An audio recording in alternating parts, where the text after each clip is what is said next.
सीधे महाराष्ट्र के धुले आपको लिए चलते हैं, जहां पर प्रधानमंत्री मोदी संबोधित कर रहे हैं। सबसे ज्यादा विदेशी निवेश अकेले मेरे महाराष्ट्र में आया है।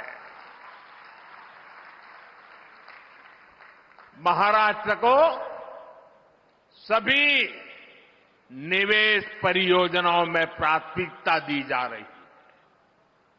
इलेक्ट्रॉनिक वाहन परियोजना, ग्रीन एनर्जी और सोलर प्रोजेक्ट, स्टील प्रोजेक्ट, ऐसे कितने ही प्रोजेक्ट महाराष्ट्र के अलग अलग हिस्सों में स्थापित किए जा रहे हैं। भारत का सबसे बड़ा पोर्ट, पूरे हिंदुस्तान का सबसे बड़ा,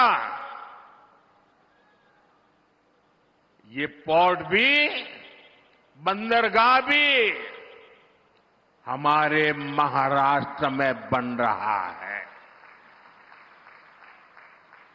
इंफ्रास्ट्रक्चर के बड़े प्रोजेक्ट से महाराष्ट्र में नए अवसर तैयार हो रहे हैं।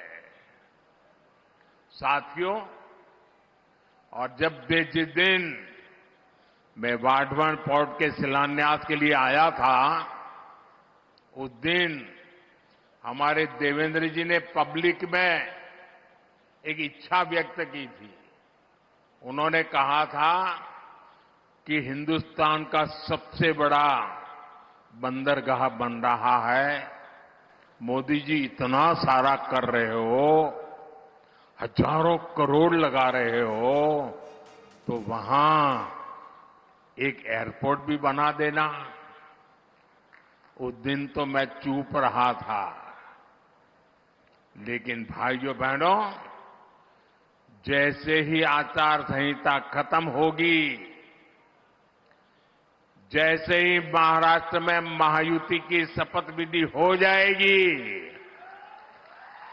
मैं महाराष्ट्र सरकार के साथ बैठ करके देवेंद्र जी की इच्छा कैसे पूरी हो, इस बात के लिए काम करूंगा।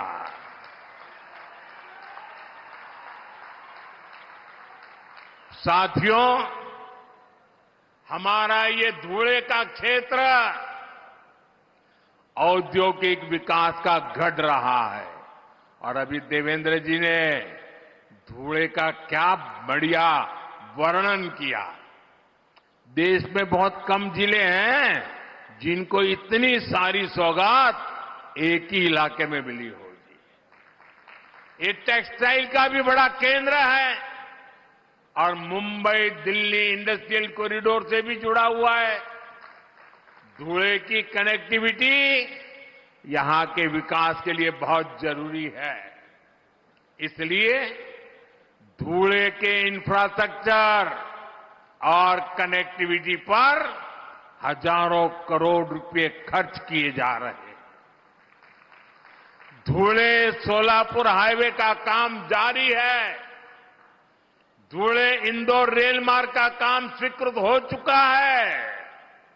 इन सारी परियोजनाओं से यहां के युवाओं के लिए रोजगार के भी हजारों नए अवसर बने हैं।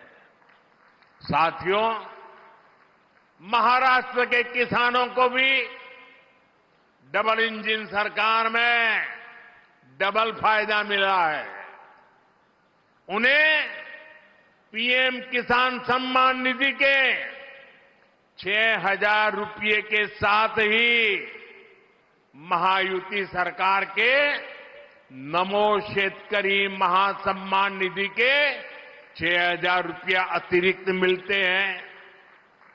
यानी 12,000 रुपये की आर्थिक मदद मेरे महाराष्ट्र के किसान भाई बहनों के खाते में सीधी जाती है। अब एक कदम आगे बढ़ते हुए महायुति की सरकार ने इस राशि को 15,000 रुपये तक बढ़ाने की घोषणा की है। इसका बहुत बड़ा फायदा महाराष्ट्र के और मेरे धुले के किसानों को भी होगा। केंद्र सरकार ने पिछले 10 वर्षों में किसानों के लिए जो काम किए हैं, उनसे कांग्रेस के खोदे गए गड्ढों को भरने में काफी मदद मिली है। आज किसानों के पास फसल बीमा की सुरक्षा है, किसानों को सस्ती बिजली के लिए सोलर पंप दिए जा रहे हैं, किसान की फसलों की खरीदारी भी आज रिकॉर्ड स्तर पर हो रही है, फसलों पर एमएसपी के दाम भी लगातार बढ़ाए गए हैं। यही बीजेपी और महायुति का संकल्प भी है और हमारा किसान खुशहाल हो और देश समृद्ध बने।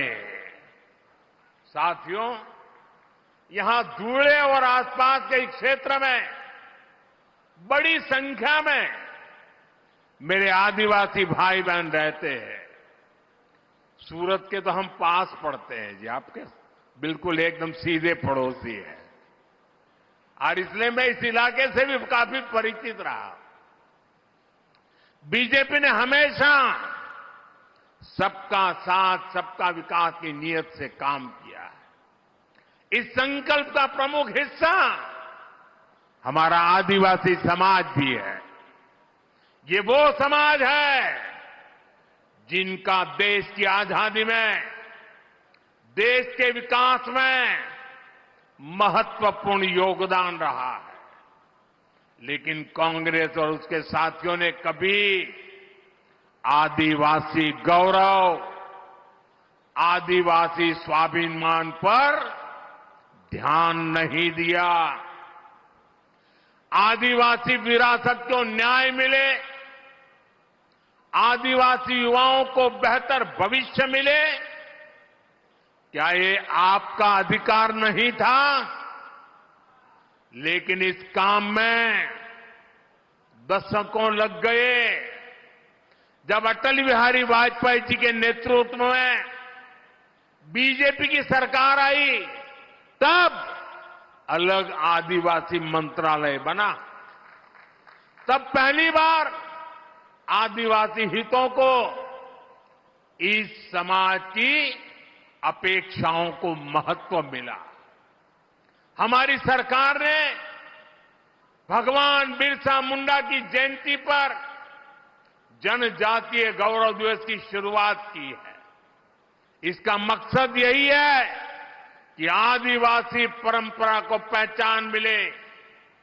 इस बार 15 नवंबर से अगले 1 वर्ष तक हम भगवान बिरसा मुंडा की 150वीं जन्म जयंती मनाएंगे।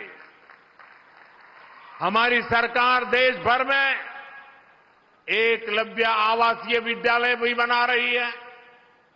इन विद्यालयों में हमारे आदिवासी बेटे बेटियां पढ़ रहे हैं। हमने जल, जंगल, जमीन का हक सुरक्षित किया। वन उपज का लाभ आदिवासी समाज को मिले, इसके लिए हमने इस समाज को उसके अधिकार दिए।